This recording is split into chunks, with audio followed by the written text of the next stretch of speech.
الحمدللہ رب العالمین والصلاة والسلام علی من کان نبیا وآدم بین الماء والطین وعلی آلہ الطیبین الطاہرین واصحابہ الراشدین المہدیین اما بعد فاعوذ باللہ من الشیطان الرجیم بسم اللہ الرحمن الرحیم وقال اللہ تبارک وتعالی فی القرآن المجید والفرقان الحمید یبشرہم ربہم برحمت منہ ورضوان صدق اللہ العظیم وصدق رسولہ النبی الکریم ان اللہ وملائکتہ یصلون علی النبی یا ایھا الذین آمنوا صلوا علیہ وسلموا تسلیما الصلاۃ والسلام علیک یا سیدی یا رسول اللہ وعلی آلک واصحابک یا سیدی یا حبیب اللہ هو الحبیب الذی ترجى شفاعته لكل حول من الاحوال مقتحم یا رب بالمصطفیٰ بلغ مقاصدنا واغفر لنا ما مضى یا واسع الکرمی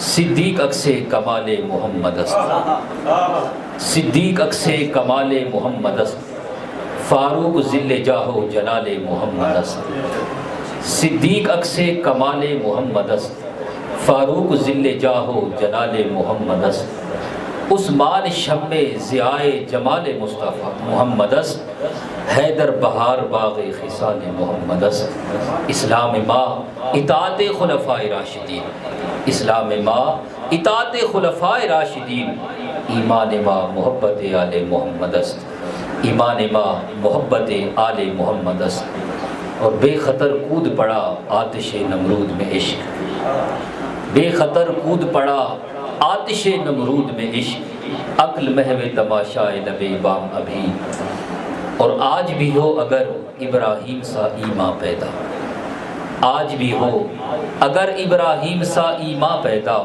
آگ کر سکتی ہے انداز گلستہ پیدا حمد و صلات کے بعد واجب الاحترام منتظمین کرام عشاق رسول سراخان رسول اللہ سبحانہ و تعالیٰ کا کروڑہ احسان ہے جس کی توفیق خاص سے آج اس بابرکت محفل میں ہم سب کو حاضری کا شرف نصیب ہوا اللہ جل مجدہ الکریم ہم سب کا آنا اپنی بارگاہ میں قبول فرمائے اور دنیا اور آخرت میں اس محفل پاک کی برکات سے مالا مال فرمائے بہت ہی مبارکباد کے مستحق ہیں وہ احباب کی جو اس پرفتن دور میں ان عظیم الشان محافل کا انعقاد کرتے ہیں اور اپنے مقدر کی تاریک رات کو ہم لوگ ان محافل پاک کی نور سے چمکانے کی سعادت حاصل کرتے ہیں اللہ پاک ہمیں دنیا میں قبر میں آخرت میں ان محافل کا نور نصیب فرمائے تو مبارکباد دیتا ہوں میں ان تمام احباب کو جو یہ عشق رسول کی شمع لے کر گلی گلی میں جا رہے ہیں اور ہر شخص کو عشق رسول کا یہ پیغام دے رہے ہیں اللہ پاک اس کی ضیاء پاشیوں سے پورے عالم کو منور فرمائے جس طرح سے حکم ہوا کہ چند مدنی پھول چند محبت کی باتیں جناب حضرت امیر المومنین حضرت سیدنا امیر معاویہ رضی اللہ تعالیٰ عنہ کے حوالے سے کچھ ایمان افروز باتیں کی جائیں اور کچھ قربانی کے حوالے سے بھی مدنی پھول عنایت کیے جائیں اللہ اس کے رسول کی مدد سے ان کی کرم نوازی سے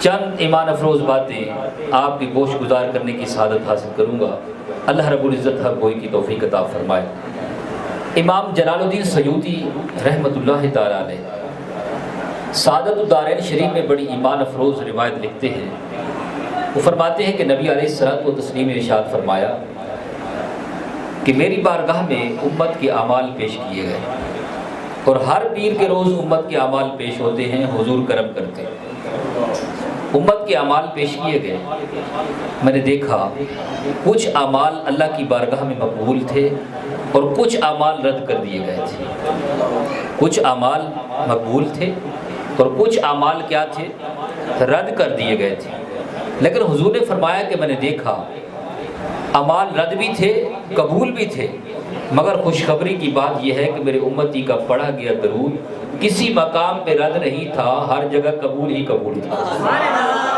او کما قال علیہ السلام تو اس سے بڑی خوش نصیبی ایک امتی کے لیے کیا ہو سکتی ہے کہ ہر عبادت رد بھی ہو سکتی ہے قبول بھی ہو سکتی ہے کیونکہ ہر عبادت ضنی القبول ہے حضور کے اس فرمان کے مطابق درود پاک جو ہے وہ قطعی القبول ہے وہ ہر حال میں قبول ہی قبول ہے تو اس لیے اگر بروز قیامت اللہ جل مجدہ الکریم یہ پوچھے کہ تم نے میرے لیے کیا کیا ہے، ایسی کون سی عبادت ہے، عمل ہے جو تو لے کر آیا ہے، باقی تو پورے وثوق سے ہم کہہ نہیں سکتے۔ اگر ہم درود پاک کے گجرے، درود السلام کے گجرے حضور کی بارگاہ میں بھیجتے رہیں گے تو پھر یہ کہہ سکیں گے، عرض کر سکیں گے باری تعالیٰ اور تو کچھ نہیں ہے، نام اعمال میں دیکھ لے صبح شام کثرت کے ساتھ تیرے نبی پر درود بھی پڑھتے تھے، سلام بھی پڑھا کرتے تھے۔ تو جو عبادت راضی نہیں ہوتی اس کا تو خصوصی اہتمام ہونا چاہیے۔ اور یہ درود پاک ہے کیا؟ در حقیقت یہ اللہ سے التجا ہے، یہ دعا ہے، یہ عرض ہے کہ باری تعالیٰ تو ہمارے نبی پاک پر رحمت نازل فرما، سلامتی نازل فرما، کرم نوازی فرما، یہ دعا ہے۔ تو آگے سے وہ جواب کیا دیتا ہے؟ جواب کیا دیتا ہے؟ گویا کہ وہ فرماتا ہے ان اللہ و ملائکتہ یصلون علی النبی، وہ کہتا ہے بندے تیری بات صحیح ہے، تیرے اوپر تو کرم ہوگا، مگر میں درود و سلام بھیجوں تو تیرا تو وجود ہی نہیں تھا، نام و نشان ہی نہیں تھا، تو دنیا میں پیدا ہی نہیں ہوا تھا، میں تو تب سے اپنے حبیب پر درود بھی بھیج رہا ہوں، سلام بھی بھیج رہا ہوں۔ تو یہ کس قدر کرم نوازی کی بات ہے، ذرا محبت سے پڑھ لیجیے، الصلاۃ والسلام علیک یا رسول اللہ وعلی آلک و اصحابک یا سیدی یا نبی اللہ، الصلاۃ والسلام علیک یا سیدی یا نور اللہ وعلی آلک و اصحابک یا حبیب اللہ۔ حضرت سیدنا امیر معاویہ رضی اللہ تعالیٰ عنہ کی شان میں کچھ عقیدت کے پھول نچھاور کروں گا، مگر اس سے پہلے صحابہ کی شان کے حوالے سے ایک بات، ایک جملہ، ایک حدیث آپ کی خدمت میں پیش کروں گا کہ جو بھی حضور کے صحابی ہیں، جناب صدیق اکبر سے لے کر حضرت واشی رضی اللہ تعالیٰ عنہ تک، کوئی شخص وقت کا عالم، کوئی پیر، مفتی، کتب، غوث مل کر ان کی گرد راہ کو بھی نہیں پہنچ سکتے۔ یہ ہمارا عقیدہ اور ایمان ہے اس بات پر۔ حضور نے فرمایا کہ ازل سے جو تھے یہ صحابہ آج سے نہیں چنے گئے، تو ازل سے چن لیے گئے تھے۔ اللہ جل مجدہ الکریم نے پورے عالم ارواح میں کے اندر نگاہ کرم فرمائی، دیکھا، لوگوں کے دلوں کو دیکھا۔ حضور نے فرمایا کہ میرے صحابہ جیسے پاکیزہ دل پوری خلق کائنات میں نہیں تھے، سب سے پاکیزہ دل والے تھے نبیوں کے بعد۔ اگر کوئی پاکیزہ دل والے لوگ تھے میرے صحابہ تھے، تو وہ جتنے پاکیزہ دل والے تھے سارے دامن مصطفیٰ میں ڈال دیے گئے۔ یہ تو ازل کا انتخاب ہے۔ تو ان میں ہر ایک حضرت امیر معاویہ رضی اللہ تعالیٰ عنہ۔ کون امیر معاویہ؟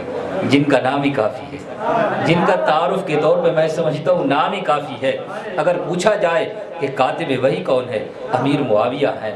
اگر پوچھا جائے کہ کاتب وحی کون ہے تو امیر معاویہ ہے۔ پوچھا جائے رازدار رسول کون ہے تو امیر معاویہ ہے۔ پوچھا جائے کہ امت کے ماموں جان کون ہے، امیر معاویہ ہے۔ اگر سوال کیا جائے کہ جنتی کون ہے، امیر معاویہ ہے۔ اگر پوچھا جائے کہ امت کا امیر کون ہے تو وہ بھی امیر معاویہ ہے۔ حضور نے کیا ارشاد فرمایا تھا؟ حضرت ام حبیبہ فرماتی ہے رضی اللہ تعالیٰ عنہ، ارشاد فرماتی ہے کہ حضور میرے گھر میں جلوہ گر جلوہ فرما ہوئے۔ حضرت ام حبیبہ امہات المومنین میں سے ہے، ہماری ماں ہے۔ وہ فرماتی ہیں کہ تاجدار کائنات میرے گھر میں تشریف لائے، آپ کی جلوہ گری ہوئی تو ایک شخص چارپائی پہ یا بستر پہ سو رہا تھا۔ نبی علیہ السلام نے پوچھا کہ یہ کون ہے؟ عرض کی یا رسول اللہ یہ تو میرے بھائی امیر معاویہ ہے، امیر معاویہ ہے، میرے بھائی ہیں۔ فرمایا تم ان سے محبت کرتی ہو؟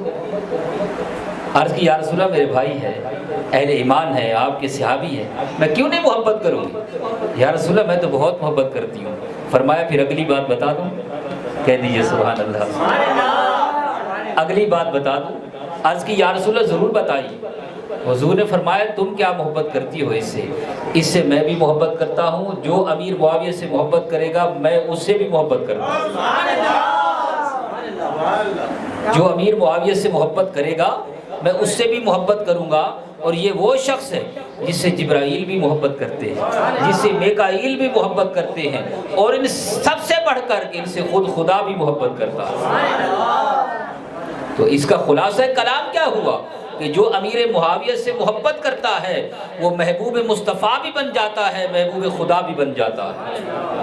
تو ام حبیبہ رضی اللہ تعالیٰ عنہ فرماتی ہیں کہ حضور نے یہاں تک فرما دیا تھا قیامت کا جب میدان لگے گا، یہ تو روایات سے ثابت ہے، ہر کوئی غم کی چادر لے کے اٹھے گا، نفسی نفسی پکارتا ہوگا، نہ باپ کو اولاد کی پرواہ ہوگی، نہ اولاد کو ماں باپ کی پرواہ ہوگی، بھائی کو بھائی کی پرواہ نہیں ہوگی، ہر شخص کو اپنی فکر پڑی ہوگی، غم کی چادر لے کر اٹھے گا۔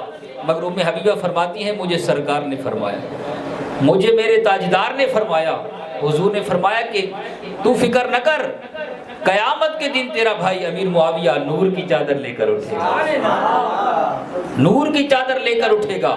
اس سے بڑی سعادت کیا ہو سکتی ہے؟ ابھی بھی کہتے ہو کوئی اس کی فضیلت میں شک ہے، وہ معاذ اللہ اس کے ایمان میں فرق ہے کہ جن کو حضور نے دنیا میں جنت کی بشارت دے دی، محبوب مصطفیٰ ہونے کی بشارت دے دی، محبوب خدا ہونے کی بشارت دے دی، تو اس سے بڑھ کر اور کیا ہو سکتا ہے؟ اس سے بڑھ کر فضیلت امیر معاویہ کی کیا ہو سکتی ہے؟ یہ تو فضیلت ہے اس شخص کی جو اس سے محبت کرتا ہے، لیکن جو ان سے عداوت رکھتا ہے، جو عداوت رکھتا ہے اس کے بارے میں بھی سن لیجیے، ان کے بارے میں بھی سن لیجیے کیا فرمایا حضور نے۔ نبی علیہ السلام نے فرمایا کہ جو شخص امیر معاویہ کی فضیلت میں شک کرتا ہے قیامت کے دن آگ کا توق گلے میں ڈال کے اٹھایا جائے گا۔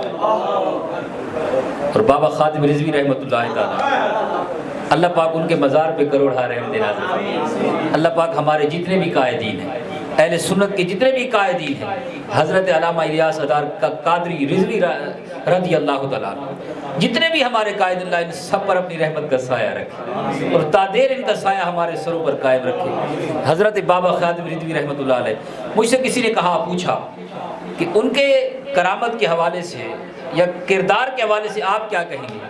میں نے کہا یار میں کیا کہوں گا ایک ناقص آدمی، میں تو اتنی بات جانتا ہوں کہ اللہ کا بندہ خود تو ویل چیئر پہ تھا، مگر ویل چیئر پہ بیٹھ کر ساری امت کو کھڑا کر گیا ہے، ساری حضور کی امت کو کھڑا کر دی گیا ہے۔ خود تو ہل نہیں سکتے تھے مگر پوری امت کو جینا سکھا کے گیا ہے، حضور کے دین کی خاطر مرنا اور مٹنا سکھا کے گیا ہے۔ آج صرف پاکستان میں نہیں، ہندوستان میں نہیں، ارے عالم عرب میں جہاں پر کوئی احتجاج ہو ہی نہیں سکتا تھا، جہاں احتجاج ہی جرم تھا، انڈیا میں گستاخی ہوئی، عرب ہی کھڑے ہوئے ہیں، وہ جو لبیک تو کیا یا رسول اللہ کے نعرے کو نہیں مانتے تھے۔ یہ بابا خادم رضوی کی کرامت ہے کہ آج کائنات کے گوشے گوشے سے لبیک یا رسول اللہ کا نعرہ لگ رہا ہے۔ تو اس سے بڑی اللہ کے ولی کی کرامت کیا ہو سکتی ہے؟ اس سے بڑھ کے کرامت کیا ہو سکتی ہے؟ ان کی ایک روایت میں نے بھی سنی تھی، وہ فرماتے تھے کہ جو شخص حضرت سیدنا امیر معاویہ رضی اللہ تعالیٰ عنہ پر زبان درازی کرتا ہے، زبان درازی کرتا ہے، فرمایا سن لو، اگر کوئی شخص آسمان کی طرف تھوکتا ہے اس کا اپنا منہ میلا ہوتا ہے، آسمان کا کچھ نہیں بگڑتا، آسمان کا کچھ نہیں بگڑتا۔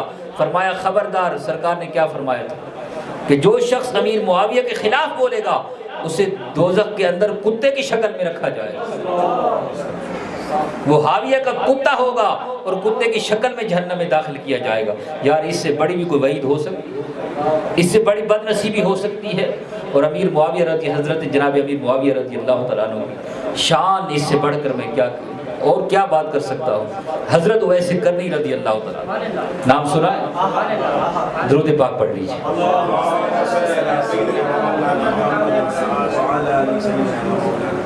حضرت اویس کرنی رضی اللہ تعالیٰ عنہ کو کہ خیر التابعین میں سب سے بڑا جو ہے نام اگر ملتا ہے تو جناب حضرت اویس کرنی کا ملتا ہے، اور امت کے سردار ہیں۔ یہ کہتے ہیں میں عاشق رسول ہوں، وہ کہتے ہیں میں عاشق رسول ہوں، وہ کہتے ہیں میں عاشق رسول ہوں، ہر کوئی کہتا ہے میں عاشق رسول ہوں۔ وہ ایسے تیرے مقدر کو سلام پیش کرتا ہوں، سرکار نے خود فرمایا تھا یہ میرا عاشق ہے۔ مزہ تو تب ہے کہ خود محبوب کہتے یہ میرا عاشق ہے، اپنے منہ سے تو ہر کوئی کہتا ہے اویس تیرے مقدر کو سلام پیش کرتا ہوں۔ سرکار نے عمر فاروق اور علی سے فرمایا تھا ذرا کرم میں جا کر میرے ایک عاشق سے ملاقات کرنا۔ یا رسول اللہ وہ کیا ہے؟ فرمایا وہ میرا عاشق ہے، وہ میرا عاشق رہتا ہے۔ اتنے بڑے عاشق کی شان، ایک طرف صحابہ کی شان ہے، حضرت امام ربانی رحمۃ اللہ علیہ اور دیگر نے اس کو لکھا ہے، مجدد الف ثانی نے لکھا ہے، دیگر نے قول کیا ہے اس پر کہ اتنی بڑی شان جناب اتنی بڑی شان جناب حضرت اویس کرنی کی، مگر جب صحابہ کی بات آئی تو فرمایا اگرچہ وہ تابعین کے سردار ہیں، امت کے سردار ہیں، مگر وہ تو حضرت واشی کے آخری مقام کو بھی نہیں چھو سکے، آخری مقام کو بھی نہیں چھو سکے۔ حضرت عبداللہ بن مبارک رضی اللہ تعالیٰ عنہ سے پوچھا گیا، ان سے پوچھا گیا کہ جناب حضرت عمر بن عبدالعزیز افضل ہے یا امیر معاویہ افضل ہے؟ کون افضل ہے؟ انہوں نے کہا اگرچہ عمر بن عبدالعزیز کا بہت بڑا نام ہے، ان کے دور میں جناب حضرت عمر فاروق کا دور واپس آ گیا تھا، اور اس پر ہمارا ایمان ہے کہ وہ بہت بڑی ہستی تھے اور اللہ کا انعام تھے اس امت پر، مگر وہ فرماتے ہیں کہ تم نے تقابل کیا، پوچھنا چاہتے ہو کہاں امیر معاویہ اور کہاں عمر بن عبدالعزیز؟ وہ ارشاد فرماتے ہیں کہ امیر معاویہ نے جو سرکار کی میت میں گھوڑا دوڑایا تھا، سرکار کے ساتھ مل کر جو غزوہ میں شرکت کی تھی، جنگ کی تھی، وہ فرماتے ہیں اس دوران جو گھوڑے کی ناک پہ مٹی لگی تھی، گرد لگی تھی، ابھی تو عمر بن عبدالعزیز گرد کے مقام کو نہیں پہنچا، تو گھوڑے اور امیر معاویہ کی شان کیا ہو سکتی؟ تو یہ شان ہے خدمت گاروں کی، سردار کا عالم کیا ہے۔ اللہ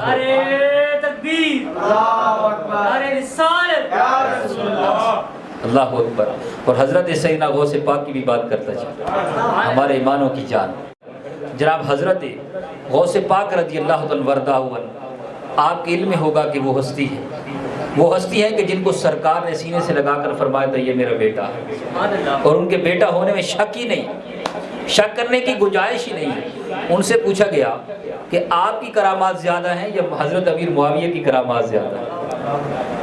اتنی بڑی ہستی کہ جب حضور نے فرمایا تھا سیدنا غوث پاک رضی اللہ عنہ کہ میرا بیٹا لوگوں میں واعظ کیا کرو، بیان کیا کرو، فرمایا نانا جان میں تو اجمی شخص ہوں، میری بات کو یہ نہیں سمجھتے، میں کیسے بیان کیا کروں، میری بات یہ سمجھتے نہیں۔ حضور نے فرمایا اچھا پھر کرم کر دیتے۔ سیدنا غوث پاک فرماتے ہیں کہ میری آنکھ لگ گئی، اچانک آنکھ کھلی تو میں نے دیکھا کہ میرے مقدر کی تاریک رات جگمگا اٹھی، حضور چلے آ رہے ہیں، صحابہ چلے آ رہے ہیں، ساتھ مولا علی بھی چلے آ رہے ہیں، ساتھ چلے آ رہے ہیں۔ تاجدار کائنات نے مجھے بلایا، میں دوڑتا ہوا گیا، حضور نے مجھے سینے سے لگایا، 7 مرتبہ لعاب دان شریف عطا فرمایا، لعاب دان 7 مرتبہ۔ پھر مولا علی نے مجھے بلایا اور 6 مرتبہ لعاب دان عطا کیا۔ میں نے کہا ابا جان آپ نے 6 بار کیوں عطا کیا؟ نانا نے تو 7 مرتبہ عطا کیا۔ فرمایا ادب کا مقام ہے، ادب کا مقام ہے، میں امتی ہوں یہ میرے نبی ہے، میں غلام ہوں یہ سردار ہے، تو غلام سردار کی برابری کیسے کر سکتا ہے؟ مقام ادب ہے، اس لیے میں نے 6 مرتبہ لعاب ڈالا ہے۔ غوث پاک فرماتے ہیں خدا کی قسم جب مجھے فیضان نبوی نصیب ہوا، فیضان علوی بھی نصیب ہوا، تو اس کے بعد میری حالت یہ تھی کہ پہلے میری بات کوئی سنتا نہیں تھا، سمجھتا نہیں تھا۔ جب نانا جان کا فیض ملا، ابا جان کا فیض ملا، تو میری حالت یہ تھی جس مجمع میں بیان کرتا تھا 70 جنازے اٹھ جایا کرتے تھے۔ یہ سیدنا غوث پاک کی کرامت ہے۔ آپ نے فرمایا کہ سوال کرنے والے تو پوچھتا ہے کہ امیر معاویہ کی کرامات زیادہ ہیں یہ میرے، کہاں ان کی شان اور کہاں میری شان؟ فرمایا کہ تو اگر میری عقیدت کی بات سن، میری محبت کی بات سن، تو خدا کی قسم میں جہاں پہ کھڑا ہوں میں سمجھتا ہوں کہ جو حضرت سیدنا امیر معاویہ کے گھوڑے سے گرد اڑا کرتی تھی، غوث پاک تو بھی گرد کے مقام کو بھی نہیں پہنچا۔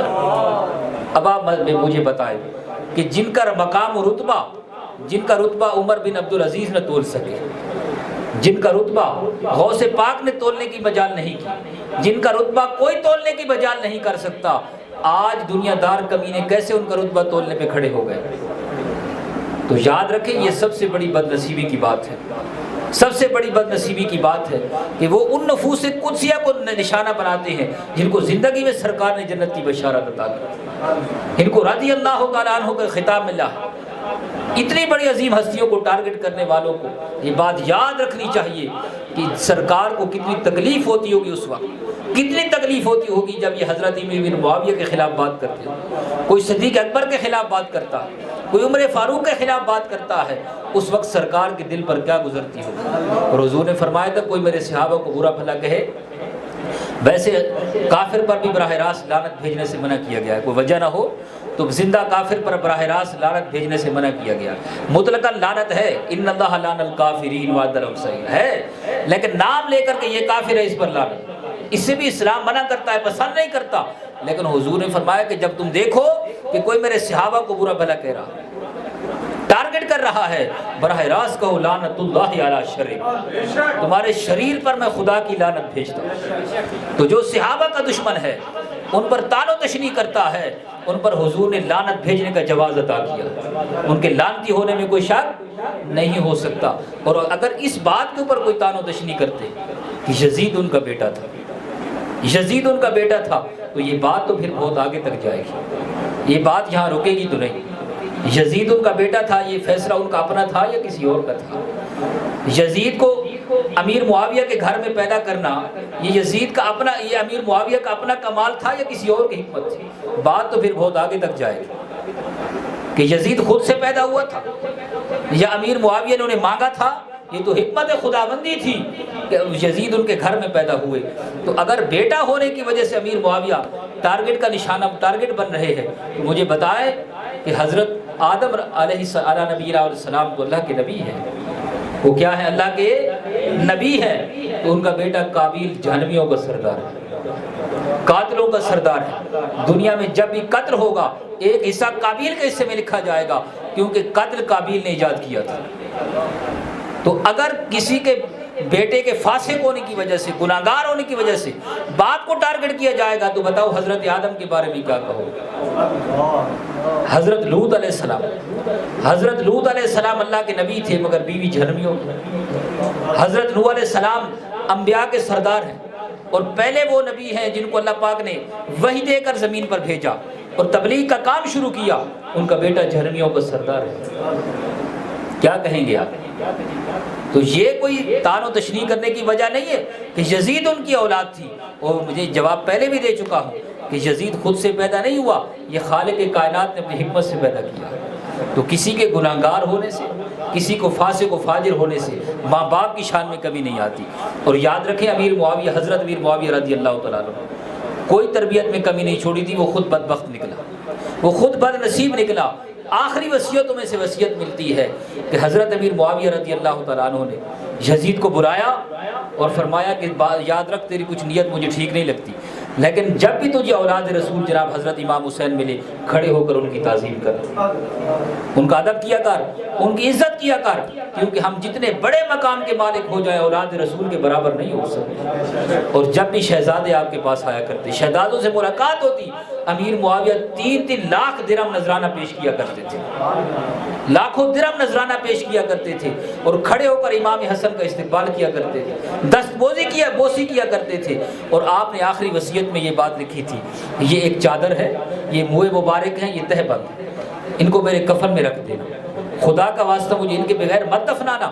پوچھا گیا کہ یہ ہے کیا؟ فرمایا یہ میرے حضور کی عطا ہے، یہ میرے سرکار کی عطا ہے، یہ ان کی نسبت ہے، میں یہ لے کر قبر میں جاؤں گا۔ قیامت کے دن رب نے پوچھا اے امیر معاویہ کیا لے کر آیا ہے؟ میں یہی پیش کر دوں گا، یہی پیش کر دوں گا کہ یہ لے کر آیا ہوں۔ ابھی بھی فضیلت میں شک ہے، تو اللہ پاک ان کے مزار پر انوار پہ کروڑہ رحمتوں کا نزول فرمائے۔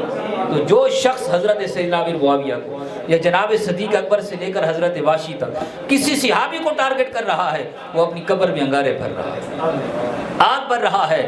ان کی شان میں کوئی کمی نہیں آنے والی، ان کی شان میں نہ کمی آئی ہے نہ کبھی آ سکتی ہے۔ جس طرح میں نے بابا خادم رضوی کا قول سنایا کہ جب کوئی آسمان کی طرف منہ کر کے تھوکتا ہے، آسمان کا کچھ نہیں بگڑتا، بندے کا اپنا منہ میلا ہو جاتا ہے، ایسے ہوتا ہے نا۔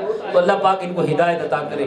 قربانی کی فضیلت کے حوالے سے 2 حدیثیں آپ کی گوش گزار کرنے کی سعادت حاصل کروں گا۔ صحابہ کرام نے پوچھا یا رسول اللہ یہ قربانیاں کیا ہیں؟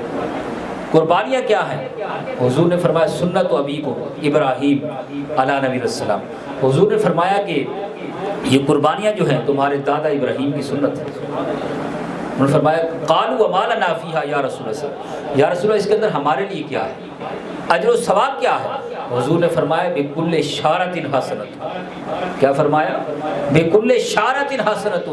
یاد رکھو قربانی کے جانور کے ہر بال کے بدلے اللہ نیکی عطا فرماتا ہے۔ قال فالصفوف، یا رسول اللہ ہر بال کے بدلے نیکی ملتی ہے، تو اون کا کیا حکم ہے؟ اون والے جانور کے تو لاکھوں بال ہوتے ہیں، تو کیا ایک جانور کے بدلے لاکھوں نے کیا ملے گی؟ سنی اور ایمان کو تازہ کیجیے۔ حضور نے فرمایا حضور نے فرمایا قال بكل شارۃ من الصفوف حسنۃ او کما قال السلام۔ ہاں بھلے اون والا جانور کیوں نہ ہو، جتنے بال اون کے جانور پہ ہوں گے ایک بال کے بدلے اللہ نیکی عطا فرماتا ہے۔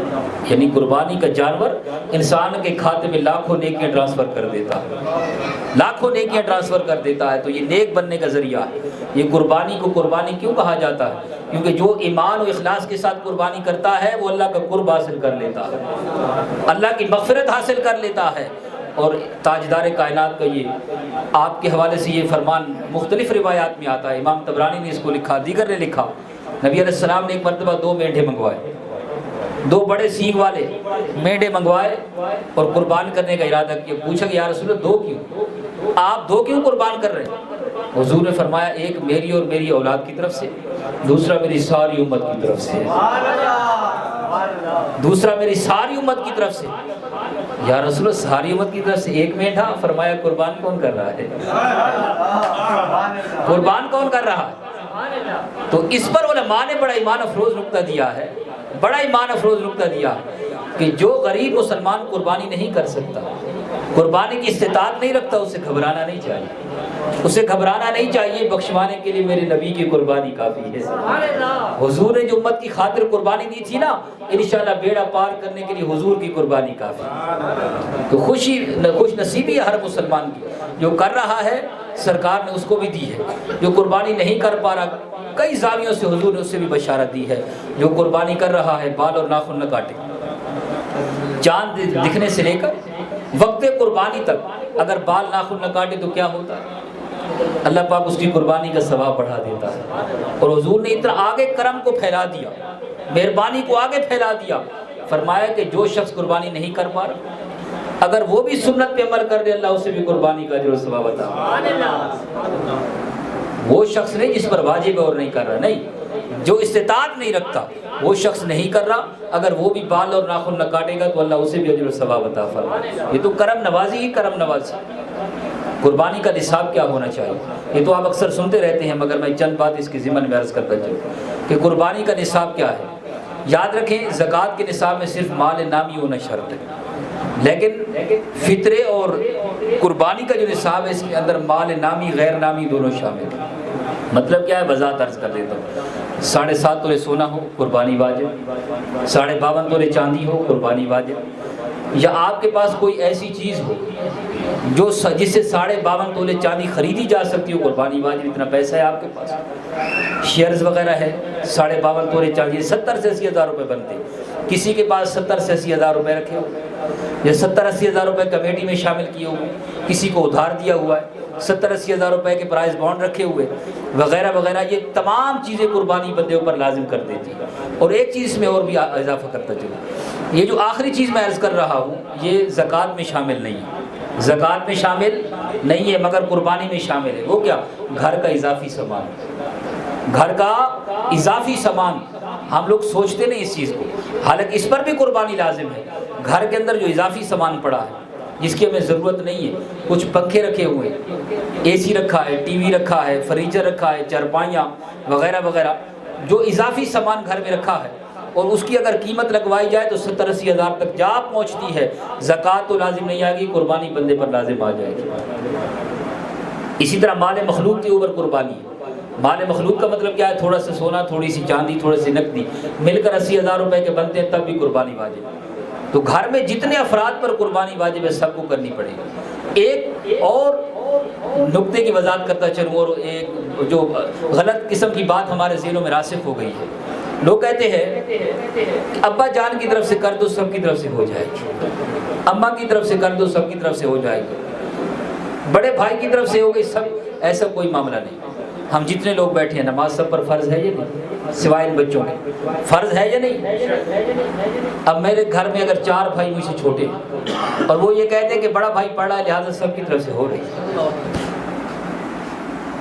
یہ فرمایا کہ میں پڑھ رہا ہوں بڑا بھائی ہوں میرے چھوٹے بھائی کی طرف سے ہو جائے، یا کوئی والد کہتے ہیں کہ بھائی میں پڑھ رہا ہوں تو تمہیں پڑھنے کی آرام کرو، جب باپ پڑھ لیتا ہے تو سب کی طرف سے ہو جاتی ہے۔ نہیں، فریضہ ہر ایک اپنا اپنا ہے، فریضہ ہر ایک اپنا اپنا ہے۔ یہ بات غلط ہے کہ باپ کی طرف سے کر دیں گے تو باقیوں کی جان چھوٹ جائے گی، نہیں، باپ پر واجب ہے ان کی طرف سے بھی ہونی چاہیے، اولاد میں جس پر واجب ہے اس کی طرف سے بھی ہونی چاہیے۔ اس کا حساب کرنا پڑے گا کہ گھر میں کتنے بندوں پر قربانی واجب ہے۔ اگر 3 پر واجب ہے اور ہم نے 1 پر اتفاق کیا ہوا ہے تو سخت گناہ گار ہو رہے ہیں۔ گھر میں دو بہنوں پر قربانی واجب ہے، 2 بھائیوں پر واجب ہے، 4 ہو گئی نا، اور ہم نے ابے والے چکر میں ایک ہی کر رکھی، تو ان کا حساب کون دے گا قیامت کے دن؟ تو یہ بڑی گمراہی کی بات ہے، ایسا نہیں کر سکتے۔ حساب کرنا ہوگا کہ کتنے بندوں پر قربانی واجب ہے، کتنے بندوں پر لازم ہے۔ اگر واجب کسی پر بھی نہیں، واجب ہوگی تو قربانی سب سے پہلے یاد رکھیں، جس بندے پر قربانی واجب ہے وہ نفلی قربانی نہیں دے سکتا۔ چلو بھائی میں اصالِ ثواب کے لیے کر رہا ہوں، میں فلاں نہیں، آپ پر واجب ہے، پہلے آپ اپنی واجب قربانی کریں، اس کے بعد گنجائش نکلتی ہے بھلے آپ اصالِ ثواب کی کر، کوئی مسئلہ نہیں۔ لیکن جو واجب چھوڑ کے نفلی کرے گا قبول نہیں ہوگی اللہ کی بارگاہ میں، یاد رکھیں۔ ہاں جس پر واجب نہیں، سب پر نفلی قربانی ہے، ایک ہر سال کرتے ہیں، اور وہ ہر سال ابا کی طرف سے کر رہے ہیں، واجب کسی پر بھی نہیں، پھر جائز۔ ابا پر بھی نفلی، بچوں پر بھی نفلی تھی، کسی پر واجب نہیں، اور ہر سال باپ کی طرف سے کر رہے ہیں، بالکل جائز۔ واجب تو نہیں تھی، یہ گنجائش نکل سکتی ہے، لیکن واجب چھوڑ کے نفلی قربانی کی طرف جائیں گے، یا جتنوں پر واجب ہے ان کو چھوڑ کر ایک پر اکتفا کریں گے، یاد رکھیں یہ گھاٹے کا سودا ہے، یہ بد نصیبی کا سودا، ایسا نہیں ہو سکتا۔ جس صاحب نصاب آدمی نے قربانی نہ کی، یاد رکھیں یہ بوجھ اس کے گردن سے نہیں اترے گا۔ صاحب نصاب آدمی نے قربانی نہ کی، یہ بوجھ نہیں اترے گا اس کی گردن سے۔ کب تک؟ جب تک وہ اس کا فدیہ نہیں دے گا، صدقہ نہیں دے گا۔ کیا؟ ایک بکرے، زندہ بکرا، یا اس کی قیمت صدقہ کرنی پڑے گی۔ قربانی گزر گئی، ایک بکری کی قیمت، یا ایک بکری، زندہ بکری خرید کے صدقہ کرے، اب اس کو کھا نہیں سکتا، اب اس کو حلال کر نہیں سکتا، وہ زندہ صدقہ کرنی پڑے گی، یا پھر اس کی قیمت صدقہ کر دے، تب یہ بوجھ اترے گا، ورنہ اللہ کی بارگاہ میں باز پرس ہوگی بندے کی۔ اسی طرح کوئی قربانی کے لیے جانور خریدا ہوا تھا، قربانی نہ کر سکا، اب نہیں کھا سکتا، زندہ صدقہ کرنا پڑے گا، اس کا سخت ترین وبال ہے۔ اس لیے یہ چیز ضرور ہمیں پتہ ہونی چاہیے کہ نصاب جو قربانی کا اللہ نے رکھا ہے، اس کے رسول نے رکھا ہے، وہ کتنے بندوں پر لازم آتا ہے۔ اگر ہم یقین کریں، اس معاملے میں غور کریں تو کتنے لوگ اس میں جو ہے سستی کا مظاہرہ کر رہے ہیں۔ کتنی مائیں بہنیں ایسی ہیں جن کے پاس زیورات رکھے مگر قربانی نہیں کرتی، زکوٰۃ نہیں دیتی، اللہ کا حق نہیں دیتی، اور وہ بھول گئے حضور کا فرمان۔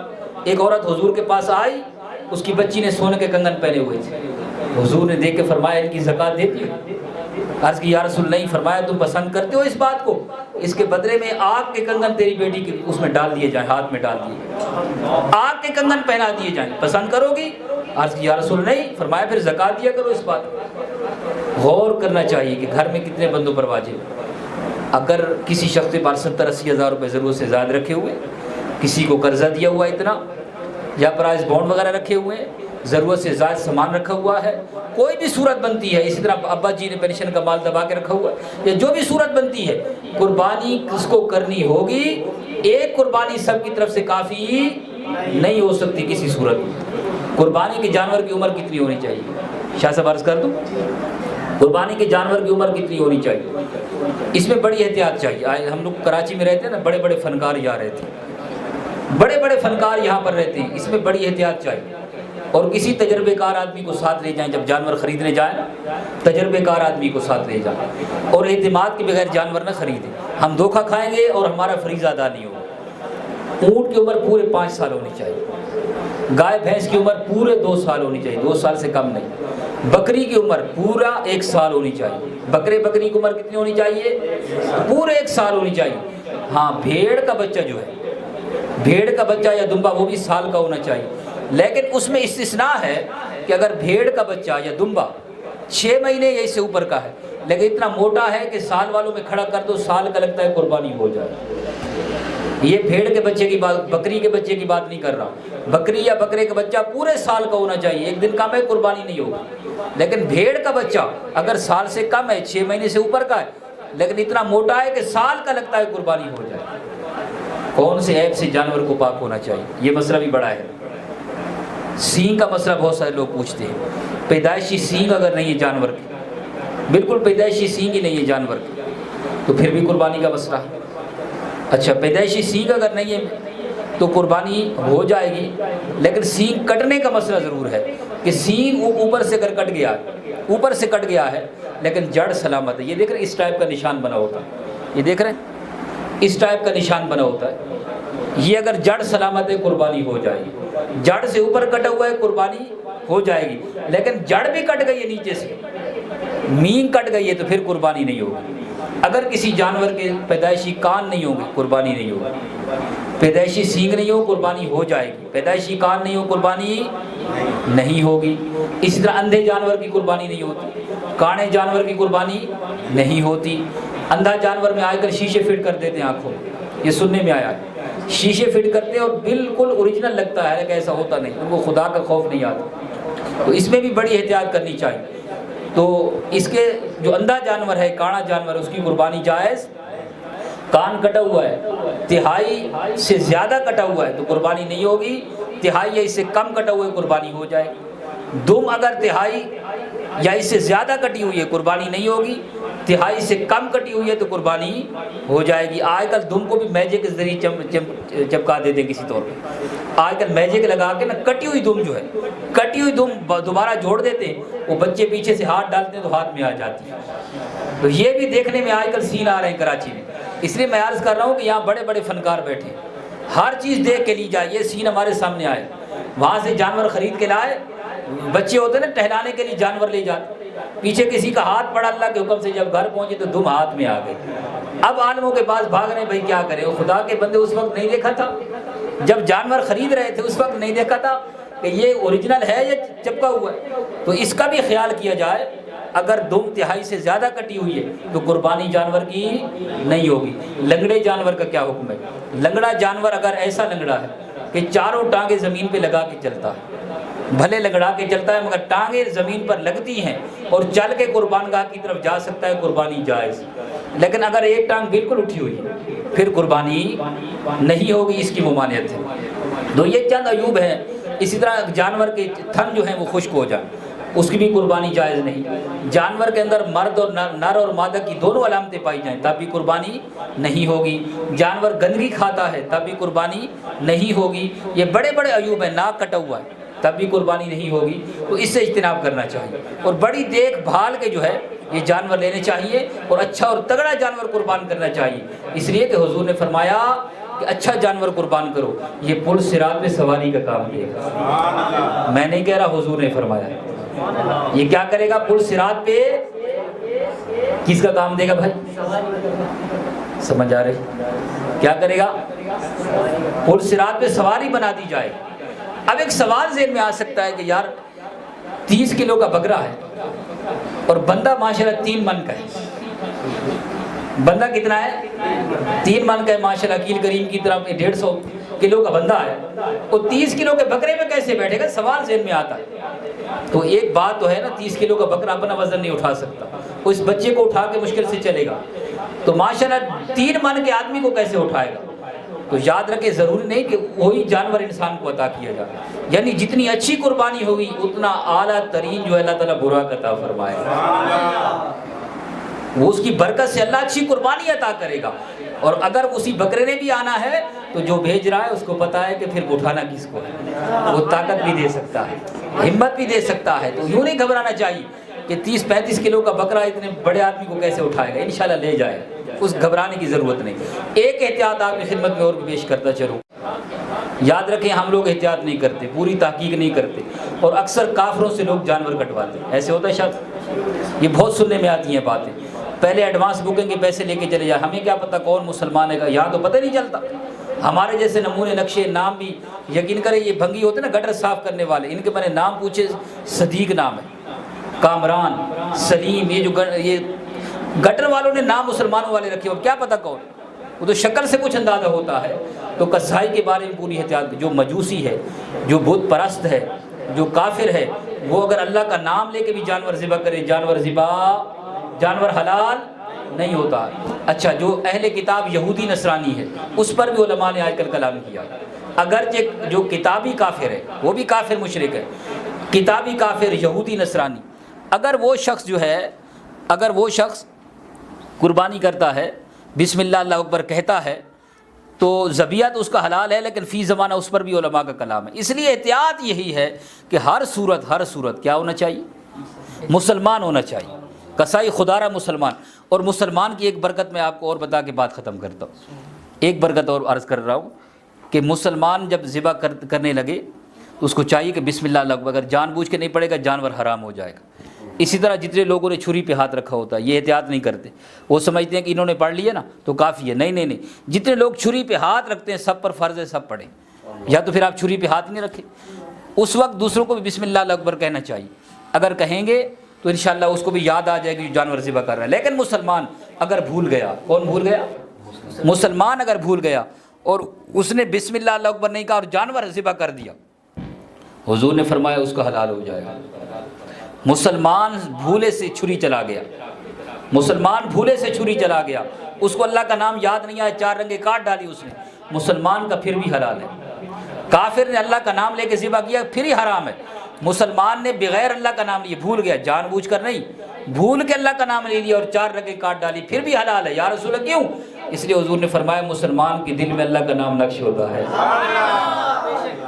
اللہ کا نام کیا ہوتا ہے؟ نقش ہوتا ہے اس کے دل میں. تو یہ برکت ہے ایمان کی. تو خدا را مسلمان سے جانور ذبح کرائے، مسلمان ہی مسلمان کا جانور ہے اس سے ذبح کروائیں، اور قربانی کا گوشت کافر کو نہیں دے سکتے، یہ مسئلہ بھی یاد رکھ لیں. باقی تحفے تحائف تالیف قلب کے لیے دیے جا سکتے ہیں، مگر قربانی کا گوشت دینا کافر کو جائز نہیں ہے، اس سے بھی اسلام نے روک دیا ہے. عورت جانور ذبح کر سکتی ہے کہ نہیں کر سکتی؟ بہت زیادہ لوگ پوچھتے ہیں. عورت کا ذبیحہ حلال ہے، مسلمان عورت کا ذبیحہ کیا ہے؟ حلال ہے، بالکل جائز. اگر اس کو تجربہ رکھتی ہے تو بالکل ذبح کر سکتی ہے. لیکن عورتیں چھوٹے دل کی مالک ہوتی ہیں، عورتیں چھوٹے دل کی مالک ہوتی ہیں. پھر کیا ہوتا ہے، چھوٹی سی چھری جب پھیری، خون کی جب دھار نکلتی ہے تو چیخ کے پیچھے ہٹ جاتی ہے. پھر کیا ہے، جانور کئیوں کو گراتا ہوا نکل جاتا ہے اور راستے میں دھڑام سے مرتا ہے، حرام ہو جاتا ہے. اس لیے عورت اگر اسلامی بھائی کہیں بہن کہیں پہ کر رہی ہے تو پھر اس کو مکمل تجربہ ہونا چاہیے، دل کی تگڑی عورت ہونی چاہیے اس کو کرے. کیونکہ عورت خون نہیں دیکھ سکتی، وہ کیا کرے گی، جانور کا کام ہی خراب کر دے گی، کام تمام کر دے گی. تو اس لیے ایسا نہیں کرنا چاہیے، مرد ہی کو ذبح کرنا چاہیے. بہرحال عورت جو تجربہ کار ہے، مسلمان ہے، اس نے بسم اللہ اکبر پڑھا، جانور کو حلال کیا، 4 رنگیں کٹی، جانور کیا ہو جائے گا، بالکل حلال ہے، بشرطے کہ تجربے کار ہونی چاہیے. اس میں ہمیں بہت زیادہ احتیاط کرنی چاہیے. اللہ پاک ہمیں ایمان و اخلاص کے ساتھ قربانیاں کرنے کی توفیق عطا فرمائے. ایصال ثواب کے لیے بھی قربانی ہو سکتی ہے، حضور کے نام کی قربانی ہو سکتی ہے، لیکن واجب کے بعد، واجب کے بعد. ہاں اگر کسی پر واجب نہیں ہے گھر میں اور وہ پھر بھی کسی کے ایصال ثواب کے لیے کر رہا ہے، جائز. حضور کے نام کی کر رہا ہے، جائز. زندہ کی طرف سے کر رہا ہے، بالکل جائز. اس میں کوئی کباہت نہیں ہے، لیکن یہ علماء سے مشورہ کر لینا چاہیے. اللہ پاک ہمیں دین کی سمجھ عطا فرمائے. صدائیں درودوں کی آتی رہیں گی جنہیں سن کے دل شاد ہوتا رہے گا. خدا اہل سنت کو آباد رکھے، محمد کا میلاد ہوگا.